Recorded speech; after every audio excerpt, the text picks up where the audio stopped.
స్థానిక సంస్థల ఎన్నికల వేళ తెలంగాణలో బీసీ సంఘాలు పోరు బాట పట్టాయి. పంచాయతీ ఎన్నికల్లో 42% కోటా కల్పించకపోవడంతో బీసీ సంఘాలు భగ్గుమన్నాయి.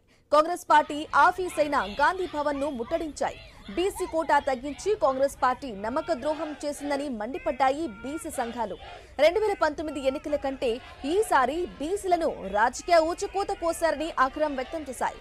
బీసీలకు న్యాయం చేయకపోతే సీఎం ఇంటిని ముట్టడిస్తామని హెచ్చరించాయి. ఇక 42% బీసీ కోటా అమలు చేశాకే సర్పంచ్ ఎన్నికలు నిర్వహించాలని డిమాండ్ చేశారు నేతలు. సీఎం నేతృత్వంలో అఖిల పక్షాన్ని ఢిల్లీ తీసుకెళ్లి ప్రధాని మోదీతో భేటీ కావాలని కోరారు. ఇక పార్లమెంటు సమావేశంలో బీసీ బిల్లు ఆమోదం పొందేలా పోరాట కార్యాచరణ ప్రకటించాలని నినాదాలు చేశారు.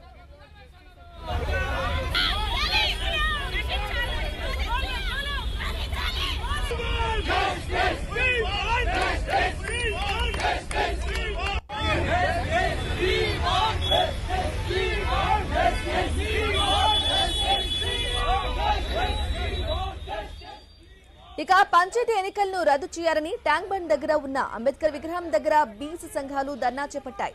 రోడ్డుపై బైఠాయించి నినాదాలు చేశారు. దీంతో ట్యాంక్ బండ్ నుంచి హిమాయత్ నగర్, లిబర్టీ వైపు వెళ్లే వాహనాలు భారీగా నిలిచిపోయాయి.